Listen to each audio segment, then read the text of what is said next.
AITA for not inviting my sister to my baby shower because she always makes it about her. I guess the best place to start is the beginning because there's really no way to understand why everything exploded the way it did unless you understand the history behind my sister Amelia and me. People who meet her for the first time always describe her as charismatic, big personality, bright energy, or that she lights up a room. And I won't lie, she does. She always has. She has that natural spotlight following her kind of presence that some people are just born with. The problem isn't that she's magnetic, it's that she thinks the sun rises and sets because she decided it should. I, on the other hand, have always been the quieter one, the good listener, who cleaned up after the aftermath of my sister's choices. It wasn't just family who described us that way. Teachers, neighbors, even extended relatives said it. You two balance each other, people always said. But balance is a nice word people use when they don't see the toll that balancing is taking on the one doing all the stabilizing. Growing up, I spent most of my childhood in the background of Amelia's shining glory. When she got into dance, I got into dance because my mom said it was easier to bring us both. Except where Amelia got the solos and flowers at the end of year recital, I was always placed in the back of the formation.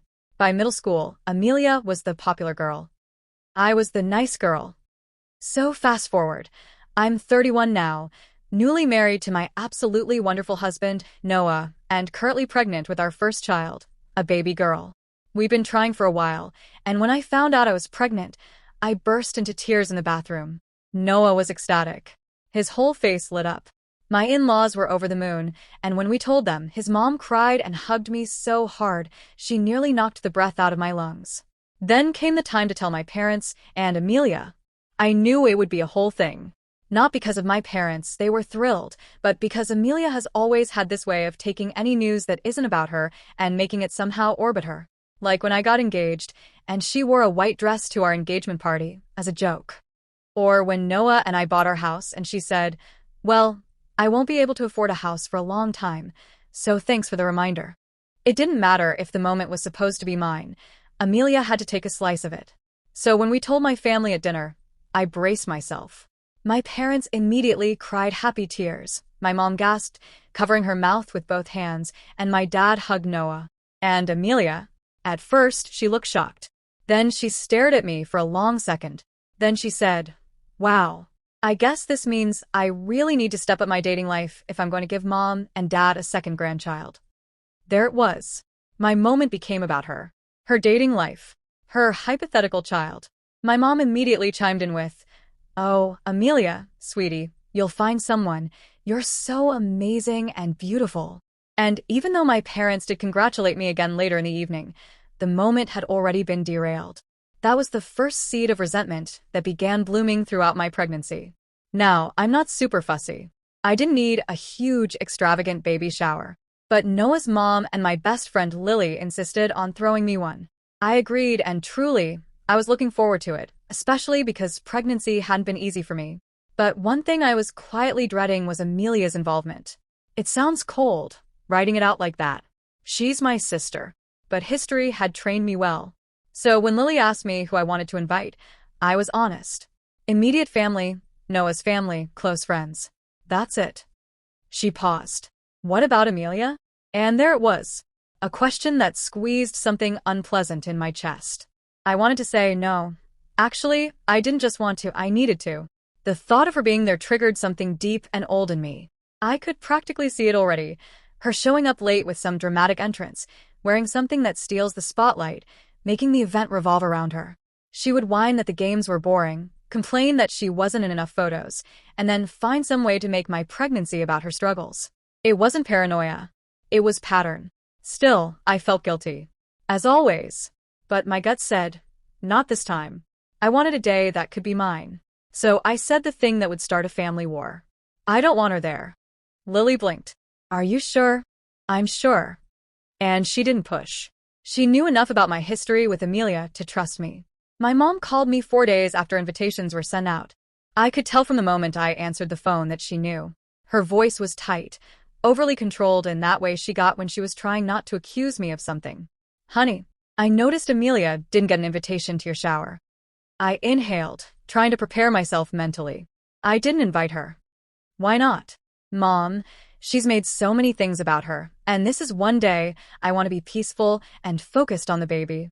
I don't want drama. I don't want stress. Oh, sweetie, she sighed. Amelia doesn't mean to take over. I nearly laughed out loud. Mom. She wore a white dress to my engagement party. She didn't know. And besides, you know how self-conscious she gets when she isn't the center of attention. I froze, stunned. Why is that my problem? My mom paused. I'm not saying it's your problem. I'm just saying she's sensitive. Sensitive. That word again. Mom sighed, then added, you know she's going to be hurt. She hurts me all the time.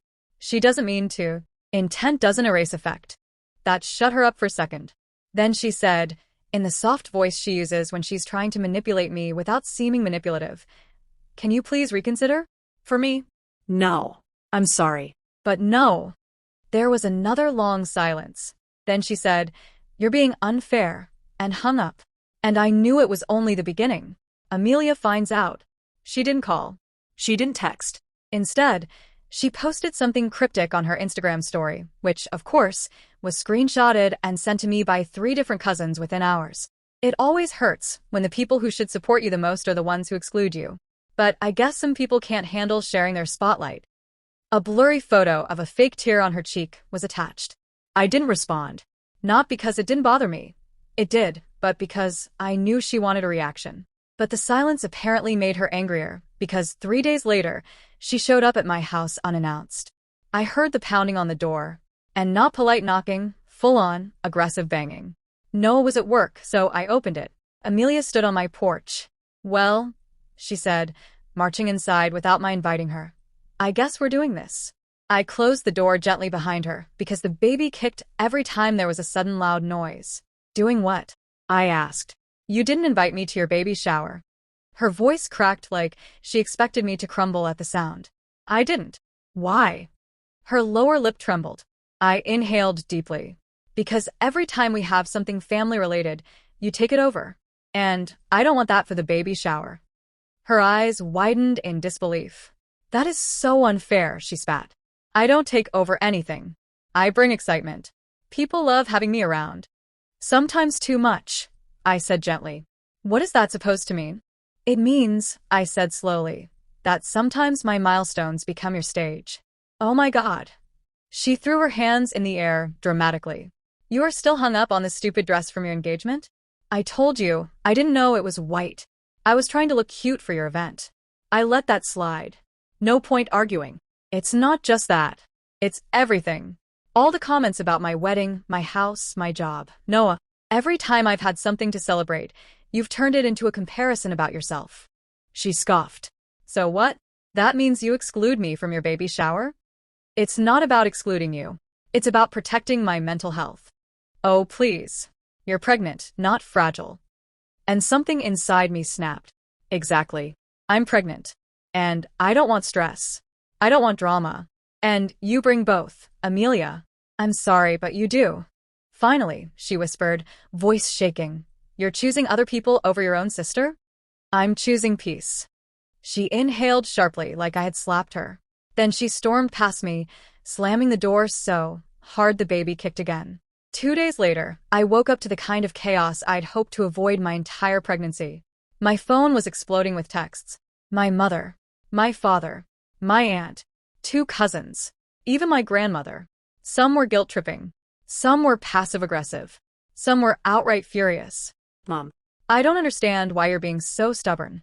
Amelia is heartbroken. Dad. Just fix this before it gets worse. Aunt Linda. Honey, Amelia is devastated. I know she's dramatic, but she's still your sister. Grandma. Why are you fighting? Family is all we have. Then the kicker. Aunt Rachel. If Amelia isn't invited, I won't come either. This kind of division is toxic. I stared at my phone, numb.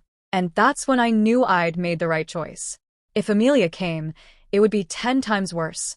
Noah came home that evening to find me sitting on the couch surrounded by screenshots of messages I'd printed to show him. He listened quietly, jaw slowly tightening. Then he said something that grounded me. You're the mother now. Your peace matters. The baby's peace matters. If people can't respect that, they don't have to come. And I burst into tears, not from sadness, but from relief that someone finally understood. The next day, my mom called again. Her tone was cold, clipped formal. "Your father and I have discussed it," she said. "And if Amelia isn't invited, we're not coming either." Update. The moment my parents issued their ultimatum, "Invite Amelia or we won't come," something inside me hardened. Whatever it was, the pressure around my heart finally snapped. I realized, if I didn't stop this now, they would do the same thing to my daughter. Favoritism. Excuses. Emotional contortionism. Nope. Not on my watch. So I came up with a plan. A bold one. Risky. But the only way to really show them what I had been dealing with for decades. 2 hours after my parents' ultimatum, I sent a group message to everyone who had taken Amelia's side. Since many of you believe I'm being unfair to Amelia, I want to give her, and all of you, the chance to see things clearly. I'm hosting a dinner this Saturday at 7 p.m. This dinner is to celebrate Noah's promotion. Amelia is invited as well. If she can go through one family event without making it about herself, I will invite her to the baby shower. I want you all to witness this so no one can claim I'm imagining things. If you support Amelia, please come. If you don't want to come, that's your choice. But this is the only compromise I'm willing to make. Then I hit send. Within 30 seconds, the replies rolled in. Mom. "We'll be there." Dad. Good. "Maybe this will clear the air." "Aunt Linda. Thank you for giving her a chance. She deserves it." "Aunt Rachel. Finally some maturity." Grandma. "I'll come, sweetheart." Thank you. Amelia didn't respond. For 5 hours. Then finally, at 11:07 p.m., she sent a message consisting of just 3 words. "I'll be there." I exhaled slowly. She took the bait. Restaurant was nice enough to feel special, but not so fancy that everyone would be uncomfortable. Noah's promotion was huge. He had been working his butt off for months. He deserved a celebration. And a part of me ached, knowing that this dinner wasn't as pure as it should have been. It should have been all about him. Instead, it was a test for the family. But Noah reassured me over and over. "It's okay. I know what we're doing. I'm with you." We arrived early. Slowly, everyone trickled in. First Grandma, Aunt Linda, and Aunt Rachel arrived. Then my parents, Mom stiff and Dad stone-faced. And finally, Amelia. She came in wearing a glittering champagne-colored dress that could easily have been mistaken for a cocktail dress at a high-end wedding. Noah squeezed my hand under the table. "Here we go." She approached dramatically, arms open. "Hello, family." My mom jumped up and hugged her like a queen arriving home from war. I stayed seated. I wasn't being rude. I was preserving my energy. Amelia sat across from me, right next to Noah. When everyone settled, Noah stood up to give a small speech about his promotion. It was simple, humble, heartfelt. He thanked me, thanked his team, thanked everyone for coming. People clapped warmly. And then Amelia stood up. She lifted her wine glass, even though we hadn't started toasts, cleared her throat theatrically, and said, "Well, I just want to say something, too. Here it comes. I know tonight is about Noah," she began. "But I just want to add that it's been a really hard year for me. Like, emotionally, mentally, spiritually. I've had so much going on. And seeing everyone come together tonight really reminds me how much I've been suffering without family support." Noah froze mid-sip. "Oh God," I muttered under my breath. Amelia continued. "I've been struggling so much with being single at my age. Like, it's honestly humiliating sometimes. And seeing my little sister having a baby before me, it's just been really triggering. So I hope you all understand why I've been emotional recently." Her eyes filled with tears. Fake tears. The same tears she had used to derail every major moment of my life. She dabbed her cheek delicately with a napkin. "I just want to feel included. And loved. And not forgotten. Is that too much to ask?" The table was dead silent. Noah looked deeply uncomfortable, like he wished he could melt into the carpet. Finally, my mom said with a trembling voice, "Oh, honey, we always love you." But before she could finish, Noah cleared his throat. "Actually," he said, voice firm, "I'd like to say something." He rarely raised his voice.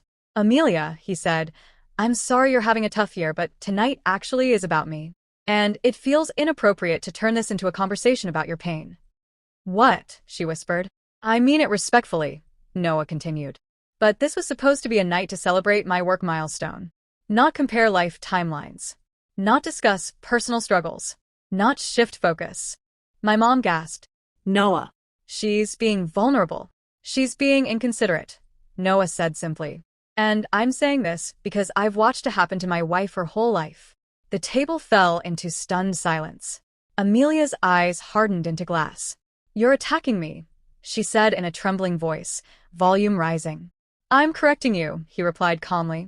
That did it. Amelia stood up, so suddenly her chair screeched across the floor. I cannot believe this, she shouted dramatically. Several tables turned our way. You all think I'm some selfish monster. I came here in good faith, and you're embarrassing me in public. Are you happy now? Her voice was breaking into sobs that were far too loud, far too dramatic. Amelia, please sit down. My dad started. No, she cried. I'm done being the villain in everyone's story. I'm done being blamed for everything. Then she spun toward me. And you're punishing me for existing. That baby isn't even born yet, and you're using her as an excuse to cut me out. That's not what happened, I said quietly. Oh, please. You just hate that I get attention without trying, she shrieked. People at nearby tables were openly staring now. Noah reached for my hand. Let's go, he whispered. But before we could, Amelia grabbed her purse, wiped her tears dramatically, and stormed out of the restaurant. Then, as if a switch flipped, Aunt Rachel let out a dramatic sigh. Well, she said, that escalated because some people are too sensitive. She looked pointedly at me. Noah's jaw clenched. My mom chimed in next, dabbing her eyes. She's just emotional, she didn't mean it like that. My dad quietly nodded like he had given up years ago. Aunt Linda added, You know how she is. Grandma shook her head sadly. That girl needs therapy, but tonight wasn't the place. Finally, someone with a functioning brain. Once Amelia had fled and the rest of the restaurant shifted back to normal, I cleared my throat. Thank you all for staying, I said, steadying my voice. Because this is exactly what I've been talking about. This is what I've lived with for years. I love my sister, I said quietly. I always have. But I can't keep being the emotional punching bag. I can't raise my daughter to think that this is normal behavior. Grandma reached over and squeezed my hand. I understand now, she said simply. But my mom? She crossed her arms. She didn't mean it. She was overwhelmed. My dad added. She just reacts strongly. That's her. You know that. Aunt Rachel rolled her eyes. You need to stop being so dramatic about this. My mouth dropped open. Dramatic? I was pregnant. My husband was humiliated at his own celebration. Amelia had just caused a scene. And I was dramatic? Noah stood up slowly. And so did I. I looked straight at my parents, my voice steady, stronger than I expected. Okay. If you still want to have a favorite child and sacrifice one daughter's happiness for the other, then congratulations. I took a breath. You now only have your favorite daughter. Their eyes widened, but I wasn't done. Noah and I are done participating in this family dynamic. We're done being the doormat. And we're done allowing Amelia's behavior to be excused just because you refuse to parent her. So, if you want to keep enabling her, go ahead. My mom's jaw was shaking. My dad looked like he'd swallowed glass. I put my hand on my belly. But my daughter is not growing up watching her mother get treated like this. Not anymore. Then Noah and I turned, and we left the restaurant. Update. Cutting my parents off wasn't as dramatic as some people imagine it is. For me, it was a single message. Mom, Dad, Aunt Rachel, Aunt Linda, you are not invited to the baby shower.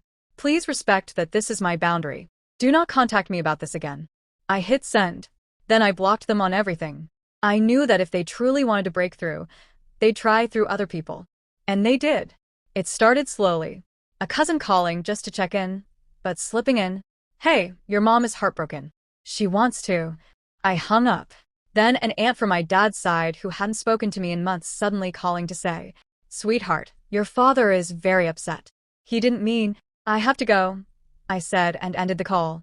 After the fifth attempt, I simply stopped answering any unfamiliar number. Noah held me each time the guilt tried to creep in. You're doing what's right for you and our daughter. And I'm proud of you for it.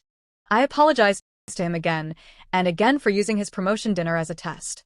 I felt so guilty for twisting his celebration into something else. But he would say, it wasn't ruined. It served a purpose. It opened your eyes. And it gave us a chance at a peaceful baby shower. And he was right. The baby shower. The day came. And it was Perfect. Absolutely, breathtakingly perfect. My family wasn't there, but Adam was. Adam, my distant cousin, technically my dad's cousin's son. He came with his wife, his mother, and father. I was shocked when he arrived. He walked up to me, pulled me into a gentle but firm hug, and whispered, "You're not alone. You'll never be alone. Call me if you need anything, ever." And that simple sentence hit me so hard my knees nearly buckled. His wife kissed my cheek. His parents congratulated me with genuine, unforced warmth. They gave thoughtful gifts, baby sleepers, a soft blanket, a handmade stuffed bear. And when they left, Adam hugged Noah and said, "Take care of her. And call me if you two ever need backup." I didn't realize how much I needed that word until I heard it. 2 weeks later, I was scrolling through my phone late at night, baby shifting restlessly inside me. I wasn't looking for trouble.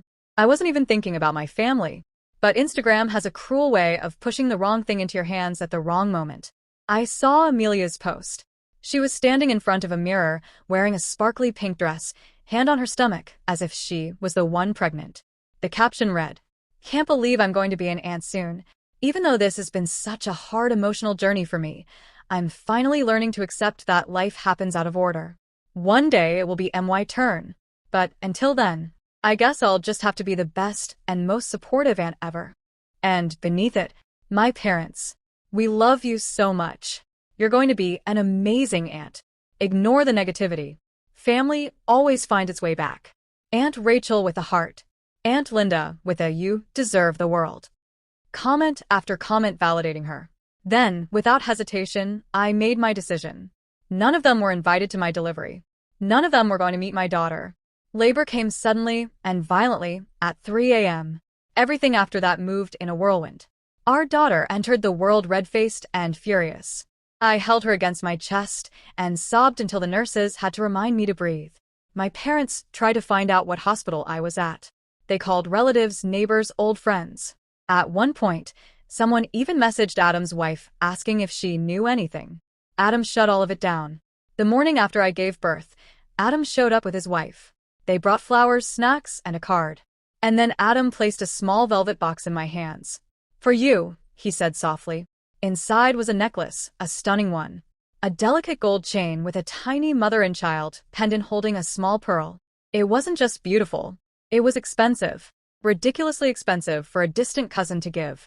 I stared at it, speechless. "I know your parents aren't here," he said gently. "And I know this moment should have been filled with more support than you got. So, I wanted you to have something to mark it. Something from family. Something that says you're loved." I covered my face with my hands and sobbed. He hugged me while I cried, one arm around my shoulders, steady and protective like an older brother I never had. When I finally pulled away, teary and shaking, I whispered, "Thank you. Thank you so much." He just smiled.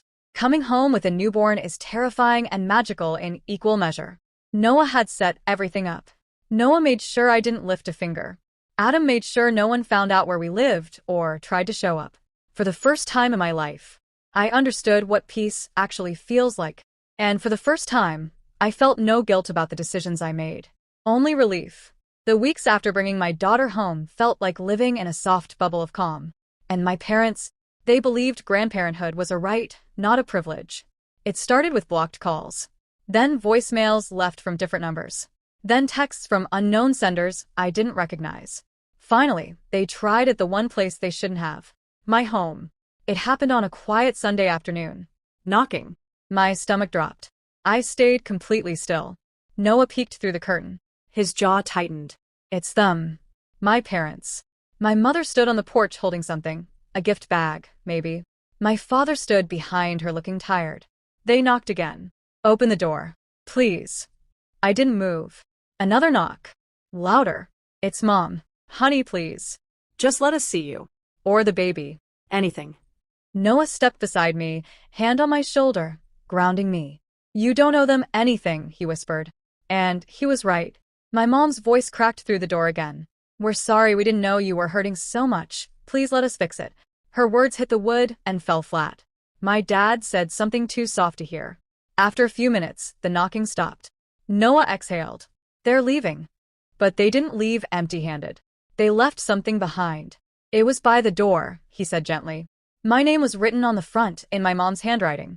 I sat on the couch, staring at the envelope. And then I realized, opening it would be the first step in walking backward. And I had already walked too far forward to return. Without opening it, without a single word, I tore the envelope clean in half. I dropped them into the trash, shut the lid, and exhaled. Noah wrapped his arms around me from behind. Proud of you, he whispered. Update. A year passes quietly. My daughter turned 1 last week. 2 months after I gave birth, Amelia posted a dramatic Instagram story, holding a box of tissues, saying, "Some people want to erase me from their lives, but I'm still trying to heal. Being cut off from my niece is the hardest thing I've endured." She painted herself as the tragic, heartbroken almost aunt. She never once acknowledged what happened at the dinner. But the story eventually faded. Attention moved on. She never tried to contact me directly, not once. My parents tried everything for 3 months. Letters, emails from fake accounts, messages delivered through relatives. Then, silence. I think they realized I meant it. The last thing I heard was through Adam's mother, months later. They're sad, but they're not ready to admit they contributed to this. Some parents would rather lose a child than lose the illusion that they were perfect. Adam became more than a cousin. He became family. He visited often. He helped Noah install baby gates. He brought meals when Noah went back to work. His parents drop off fruit baskets and little toys. My daughter lights up every time she sees them. If there's one thing I've learned from all of this, it's this. Family isn't who shares your blood. Family is who protects your peace. And now, finally, I have a family. A real one.